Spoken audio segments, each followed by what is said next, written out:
Okay, sorry about that. So Sean's taking up the fencing, and this is sort of what he does while I'm at work most days now because I'm working, and I wasn't doing that when we first started, but he'll take down their fences and he'll move 2 100-foot sections of fence over and set up a new perimeter for them, and they know the routine.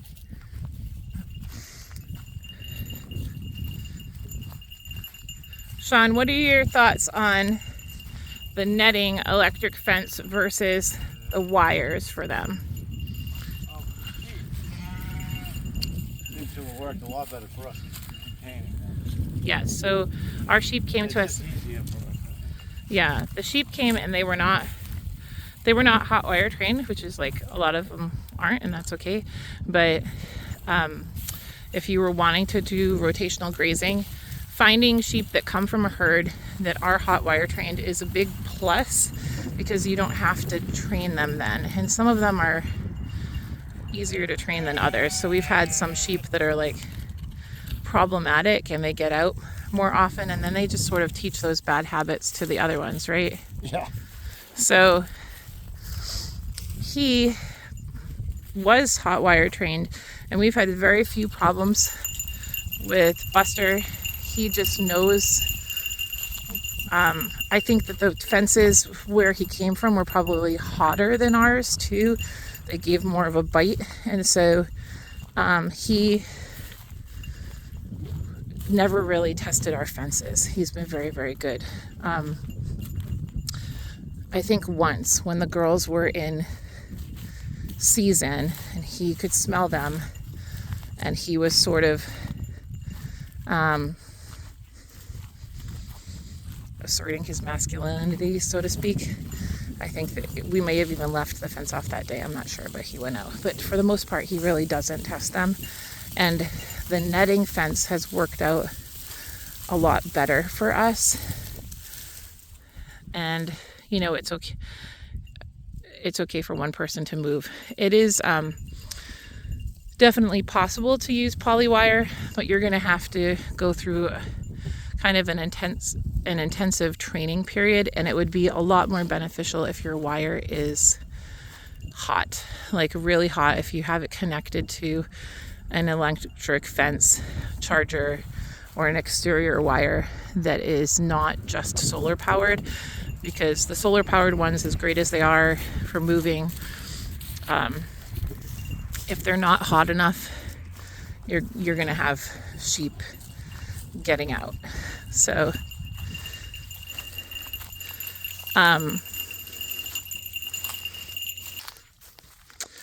okay, so yeah, we found that moving the sheep with electric netting fences personally worked better for us. It did mean that we had to purchase like a separate type of fencing system, and it may not be necessary if you're getting sheep that are trained to a hot polywire. Like if we had gotten all of ours from the same farm that we had gotten Buster from, maybe it would have been easier to rotate them with just the reels. But the reels can be just as labor intensive, you know, when you're moving them, because you're not just like Greg Judy might be moving one reel at a time because his are, you know, have been trained for many generations to just down to one wire, but that took time to get there. So if you're planning on doing that, just expect that it's going to take some time to get there if you're not getting them from a farm where they are originally trained to do that. So just some thoughts. And then the netting fence is kind of versatile, so it ends up working well for, you know, what we planned. But if they do get used to going underneath the fence, they will like graze down by the bottom and just slip right under if it's not a really hot fence, right, Sean? Yes.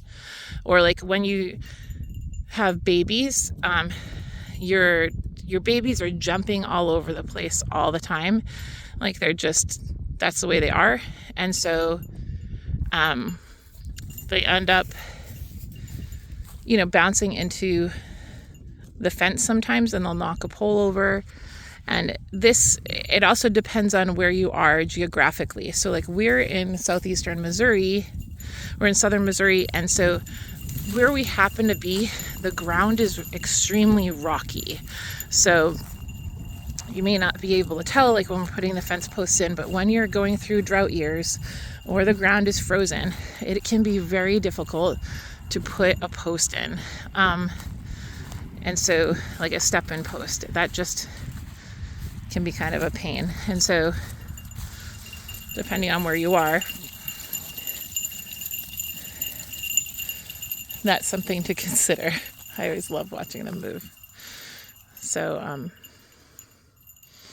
you can see, even with this being pretty heavily grazed from the cows, this is after the sheep are done with it during the winter time. This is winter.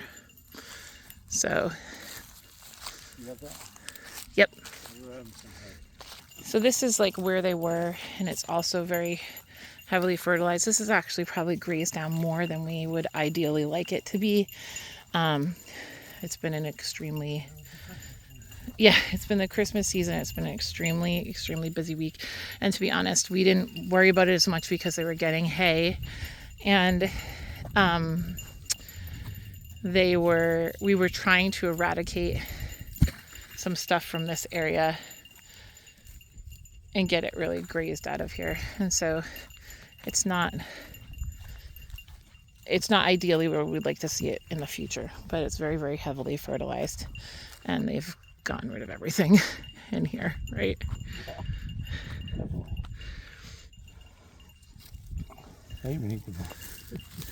All right, so you can see that little white blurb over there. That's Maisie. And she has gotten to the point where she takes her job extremely seriously. She does not always like to stay in with the sheep. And I think with a different level of training, had I like had the time to do that with her, she might have been better about that. She's not terrible about it, but she's taken her job really seriously to guard the entire farm. So she stays on the farm, but she will patrol kind of like the whole area and make sure there's nothing here. And so we found that for her, it works better for her to give her a little bit more freedom. That small of a space for her really just doesn't give her the stimulation she needs. And so she does better when she has a little bit more space, and then she will guard everything.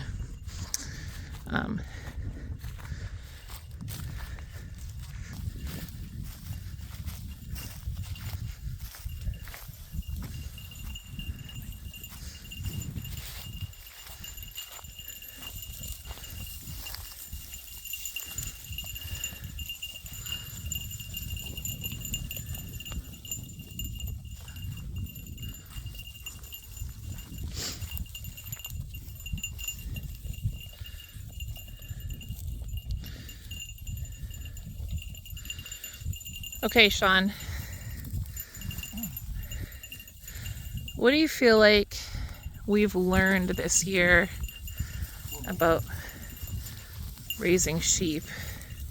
I can tell you that, okay, so see the sheep here? See her back, how it's black?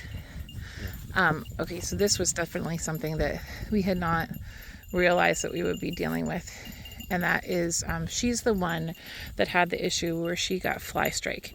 So because they're hair sheep, we didn't know that we were going to deal with this, but you can see that some of the sheep that we had didn't really shed off their coats as nicely as we would like them to. And she was one of them. And I don't know if that was partially our fault that she didn't have as much of an area to like rub it off when it was during that season, or if it was just like, her personal genetics, or that she had a weak immune system, because the vet had mentioned during the season that this happened, she probably had a respiratory virus as well, just because we had an extremely wet spring, right? If you remember that was happening during that time, and she ended up getting flies like that got underneath her coat and laid eggs, and then her entire back was covered in maggots. It was like the most disgusting thing. I still am completely revolted just thinking about it. It was so gross. It was pretty bad. We have learned that country vets are like a whole other breed of people that are just thoroughly unaffected by things that would just completely disgust the normal human being they're just used to.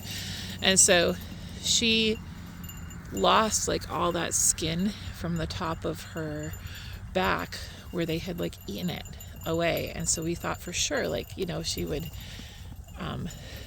not survive that or something, you know. And so, but surprisingly she did. Like, She's done well. She's done really well.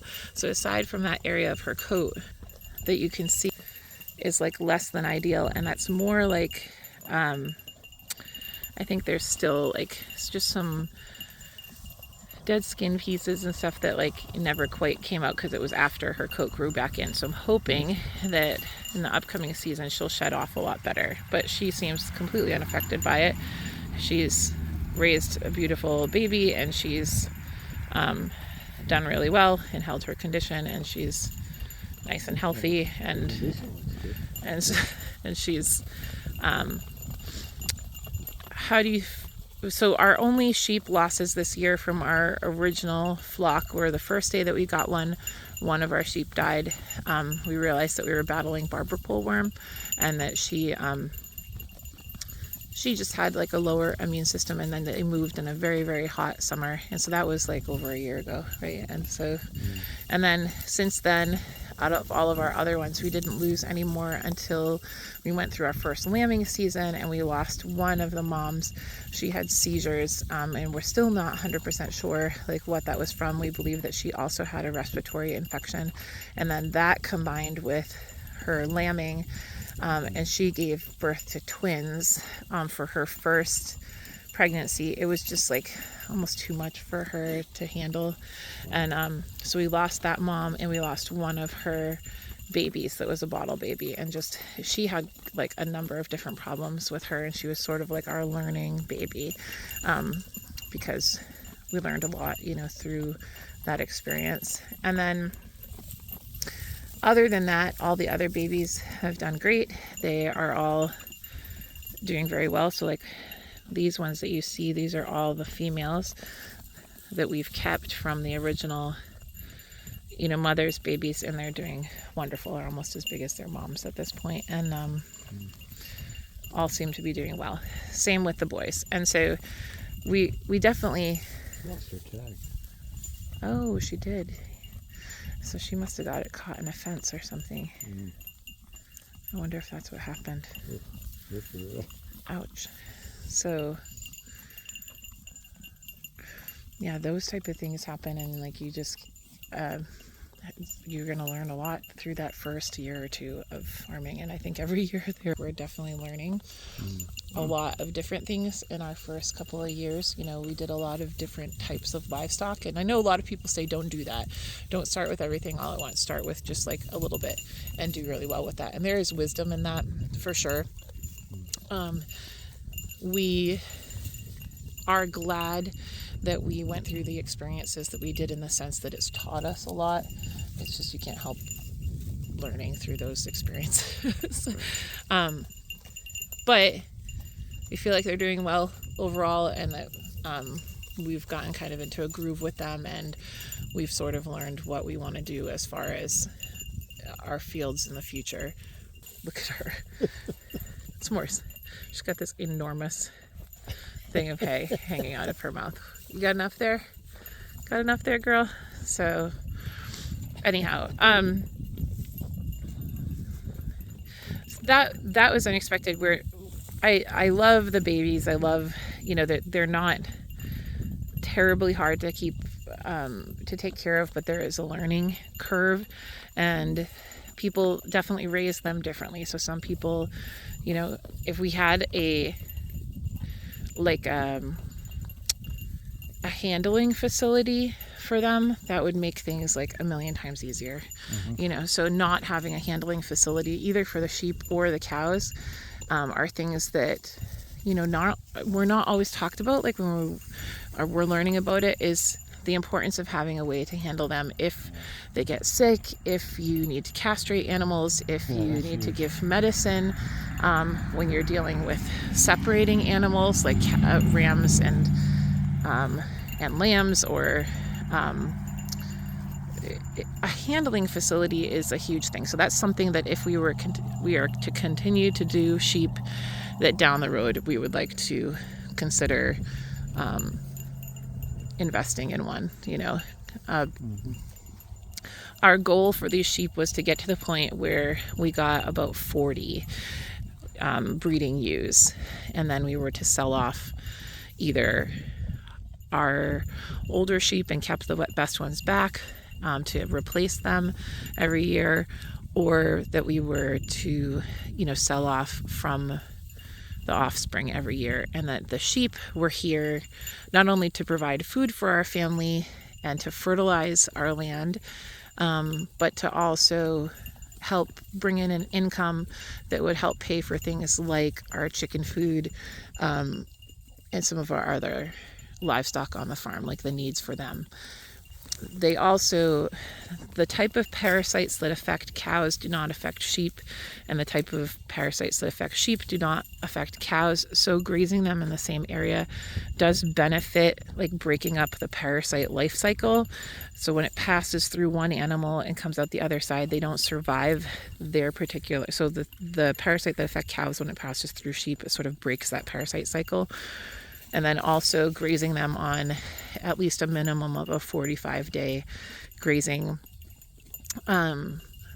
period, where they don't hit the same spot in your field for at least another 45 days is really helpful. And so we've set up our pasture to almost double that, so that if we hit times of drought or like in the winter, that we're able to double up paddocks or double up sections, so that they have enough to eat and that they still break up that parasite life cycle. And it's really worked out well for us. We haven't had, thanks be to God, a big issue with parasites. We check them pretty regularly, and having a small flock allows us to get a hold of them and check their inner eyelid, which if they have a parasite issue, you can usually tell because their inner eyelid will become really pale, like light pink or pale, and that shows anemia because the parasites are affecting them. And if their inner eyelid is like bright pink or red, that's good. It means that they are healthy. It's one of the ways of showing that they're healthy. So we've kind of learned a lot through that whole process. We feel like the system we have going is going well, and then we also feel like we see the areas where we could improve it to make it work a lot easier for us, so that it's not as time consuming. So even though it's definitely possible to do this, especially like we've got 6 kids that we homeschool, and I work full-time out of the house now, and so we're still managing this while we're doing all of that. If we didn't have all those things going on, it would definitely be totally possible, but it's good to see that it's possible even with somebody working full-time out of the house and having a bunch of little kids, which in and of its own right is wonderful, but can affect farm productivity. So and I feel like kids have learned a lot this year through just living on a farm, like how like just hands-on, learning how to take care of them. Yeah, they know all about rotational grazing, why we do it, and all about it's amazing what they can grow in the soil, explain to you. So what would you say are your least favorite things about raising sheep? When they escape. Oh, it's such a pain. It's just that's the thing. You gotta go Okay, so that's the honest thing. But they're not even that bad to get back in either. They're not. They're like bucket trained pretty much. Yeah, so we don't really grain our animals but they are trained to receive grain like almost as a treat, but like when they get out they will follow that bucket to get back in, and so it is beneficial to have your animals bucket trained. So we could shake a bucket of rocks and they'll follow that all the way back to the paddock. Where we want 'em. And it's also good for training them to the hot wire, so if you're pouring some grain down near where the hot wire is and your wire is really hot, they will learn that that wire is something they want to avoid. So and then would you say just it's easy to get kind of burnt out with the time consuming nature of rotating them, or do you enjoy it, like, or is it a mixed bag? Yeah, some days it's good, sometimes it's bad, but for the most part, I do enjoy it. I like getting out. It gives you like a schedule and something productive to do, and like you get to check on your animals on a regular basis. So rotating them, like you just really do see your animals every day or almost every day, and so you can see if there's a problem. Just seeing the land improve, because you notice it. Yeah, it's satisfying to see is. that, you know, this effort that we've put in is having an impact, and it makes you feel good to know that you're being a responsible steward of what you've been given. You know, I don't know, and they're just they're cute. Okay, so going forward, we have plans for Sean's getting some hay for our rams. Our rams are like way up near the house. Going forward, we have some plans for what would make this whole system a lot easier, and it does involve changing infrastructure, but I guess like what I would like to say is it is very possible to do this with no permanent fences, but it is beneficial if you are able to do permanent fencing or good perimeter fencing, and to really plan out some things beforehand. That can be really beneficial. Sometimes you don't quite know what you need until you start, though.